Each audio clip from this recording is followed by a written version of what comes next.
সন্থা জিন্দাবাদ মানৱ বিধ্বস্ত হোৱা বিৰোধী পৰিয়াল চৰকাৰে উপযুক্ত ক্ষতিপূৰণ দিব লাগিবই।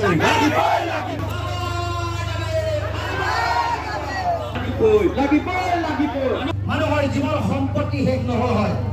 এতিয়াও মানুহ পলসৰ তলত আছে, এতিয়াও ডেড বডি পলসৰ তলত পৰি আছে, খান্দি উলিয়াব পৰা নাই। আৰু সকলোবিলাক যদি খান্দি উলিয়াই তেতিয়াহ'লে 500ৰো অধিক মৃতদেহ পলসৰ তলত পোৱা যাব। শেহতীয়াকৈ বানত শিৱসাগৰ জিলাৰ 5 শতাধিক গাঁও প্লাবিত হৈছিলে। যিসকল পৰিয়াল এই বানত ক্ষতিগ্ৰস্ত হ'ল, সেই ক্ষতিগ্ৰস্ত পৰিয়ালসমূহক শীঘ্ৰেই উচিত ক্ষতিপূৰণ প্ৰদান কৰা আৰু যি এককালীন সাহায্যৰ পৰা বঞ্চিত হৈ আছে সেইসকলক শীঘ্ৰেই সেই এককালীন সাহায্য প্ৰদান কৰাৰ দাবীত আজি সদৌ শিৱসাগৰ জিলা টাই আহোম ছাত্ৰ সন্থাই প্ৰতিবাদী কাৰ্যসূচী ৰূপায়ণ কৰিছে। মই দেখুৱাইছো আটাচুৰ শিৱসাগৰ জিলা সমিতিৰ উদ্যোগত ইয়াত সমদল উলিয়াইছে। শিৱসাগৰৰ শিৱদৌলৰ সন্মুখৰ পৰা জিলায়ুক্ত কাৰ্যালয়লৈ উলিয়াইছে সমদল, প্ৰতিবাদী সমদল। মই দেখুৱাইছো ইয়াত দেখিছে যে বিক্ষোভ কাৰ্যসূচী ৰূপায়ণ কৰিছে আৰু মই বৰ্তমান আটাচুৰ সভাপতি প্ৰকান্ত গগৈ আছে।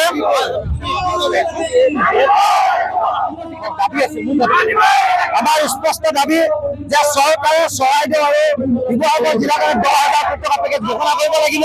দুৰ্যোগৰ প্ৰকৃত কাৰণ তেওঁলোকে উদঘাটন কৰিব লাগিব আৰু আমাৰ দিখৌ নদীৰ উন্মুক্ত হৈ থকা মথাউৰি নিৰ্মাণ কৰিব লাগিব।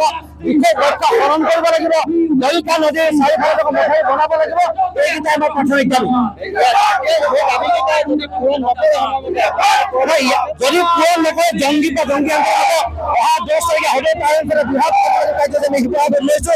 সেই প্ৰতিবাদী কাৰ্যসূচীৰ পিছত যদি চৰকাৰে একো নামানে তেতিয়াহ'লে শিৱসাগৰ চৰাইদেউকে ধৰি উজনি অসম বন্ধ দিয়া কাৰ্যসূচী সদৌ টাই অঞ্চলত ল'ব। এতিয়াও কিন্তু এককালীন সাহায্যটোকে পোৱা নাই। সেইকাৰণে কৈছো ক্ষতিপূৰণ উপযুক্তভাৱে দিয়া নাই। চৰকাৰে ভেলকিবাজি কৰিছে, গতিকে এইবিলাকৰ পৰা হাত দিব কাৰণে সদৌ টাই মই প্ৰতিবাদ কৰিছো আৰু চৰকাৰে তাৰ কথা মানিব লাগিব। মই ইয়াত দেখুৱাইছো যে আটাচুৰ শিৱসাগৰ জিলা সমিতিৰ উদ্যোগত এই বিক্ষোভ কাৰ্যসূচী ৰূপায়ণ কৰিছে আৰু এয়া দেখিছে কেইবা শতাধিক আটাচুৰ কৰ্মীয়ে শিৱসাগৰৰ ৰাস্তাত উত্তাল কৰিছে যে মূলতঃ ক্ষতিপূৰণৰ দাবীত, বানত বিধ্বস্ত পৰিয়ালসমূহৰ ক্ষতিপূৰণৰ দাবীত এই প্ৰতিবাদী এই বিক্ষোভ কাৰ্যসূচী ৰূপায়ণ কৰিছে। যিখিনি ক্ষতিপূৰণ দিব লাগে চৰকাৰে সেইখিনি ক্ষতিপূৰণ অতি সোনকালে দিব লাগিব, নহ'লে আমি ইয়াতকৈ বেলেগ পদক্ষেপ ল'বলৈ চেষ্টা কৰিম।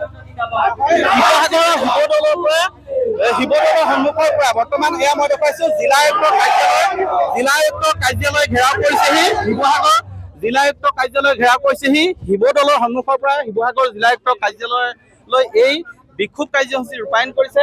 তেওঁলোকৰ দাবী মই জনাম, কেৱল আটাচুৰ লগতে আন কেতবোৰ সংগঠন তথা বানত বিধ্বস্ত পৰিয়ালেও সহযোগ কৰিছে। আপোনাৰ ওচৰলৈ আহিছো, কি ক'ব? সাংঘাতিক ধৰণৰ আমি আচলতে বানাক্ৰান্ত মানুহ। এতিয়ালৈকে আমি কোনো ন্যায্য আমাৰ যিবিলাক বস্তু আমাক একো দিয়াই নাই। আমি পানী বটল এটা আচলতে পোৱা নাই। 15,000 টকাটো বাদে তুলি নামতো প্ৰশাসন হৈছে। গতিকে বানাক্ৰান্ত ৰাইজক এতিয়া চূড়ান্ত ভণ্ডামি কৰিছে, চূড়ান্ত গাফিলতি কৰিছে আমাৰ প্ৰতি। আমাক সাংঘাতিক ধৰণে ঠগা হৈছে। গতিকে এটা মাহ হ'ল, ইতিমধ্যে আমাৰ শ্ৰাদ্ধই হ'লহেঁতেন যদি অসমীয়া ৰাইজ নালাগিলেহেঁতেন। আটাচুৰ শিৱসাগৰ জিলা সভাপতি আছে, মই আপোনাৰ ওচৰলৈ আহিছো, কি ক'ব? চাওক, অসমক শিৱসাগৰ জিলাৰ বানাক্ৰান্ত ৰাইজক এতিয়াও চৰকাৰে সংস্থাপন কৰিব পৰা নাই বা বানাক্ৰান্তক সহায় কৰিব পৰা নাই। কিন্তু আজি দুখৰ বিষয় 15,000 টকা দিম বুলি কৈ চৰকাৰে আজি পৰ্যন্ত এই মানুহখিনিক কিন্তু দিব পৰা নাই। গতিকে চৰকাৰৰ দুৰ্বলতা আছে। গতিকে সদৌ টাইম ছাত্ৰ সন্থাই আমি আজি এই প্ৰতিবাদৰ যোগেদি তেওঁলোকক দাবী জনাব বিচাৰোঁ, অনুমতি পালনে এই 15,000 টকা ভৰাই দি লগতে আমাৰ 10,000 কোটি টকা যি সাহায্য বিচাৰিছে তাক দিবৰ কাৰণে আমি সদৌ টাইম ছাত্ৰ সন্থাই কিন্তু দাবী জনাইছোঁ। অন্যথা যদি এই 10,000 কোটি টকা যদি বানাক্ৰান্ত ৰাইজক দান নকৰে অতি সোনকালে কিন্তু ইয়াতকৈ তীব্ৰ আন্দোলন গঢ়ি তুলিবলৈ সদৌ টাইম ছাত্ৰ সন্থা বাধ্য হ'ব। মই পুনৰ দাবীকেইটা জনাব বিচাৰিছো যে এই যি বিক্ষোভ কাৰ্যসূচী ৰূপায়ণ কৰিছে আটাচুৰ উদ্যোগত, তেওঁলোকৰ মূল দাবী হৈছে বানত যিসকল ক্ষতিগ্ৰস্ত হৈছিলে শিৱসাগৰ জিলাৰ, সেই শিৱসাগৰ আৰু চৰাইদেউ জিলাৰ যিসকল ক্ষতিগ্ৰস্ত হৈছিলে সেই ক্ষতিগ্ৰস্তসকলক উচিত ক্ষতিপূৰণ প্ৰদান কৰাৰ দাবী উত্থাপন কৰিছে। সমান্তৰালকৈ যি এককালীন সাহায্য 15,000 টকা, সেই এককালীন সাহায্যৰ যাতে যিসকল এতিয়াও বঞ্চিত হৈ আছে তেওঁলোকক যাতে শীঘ্ৰেই সেই ক্ষতিপূৰণ প্ৰদান কৰে।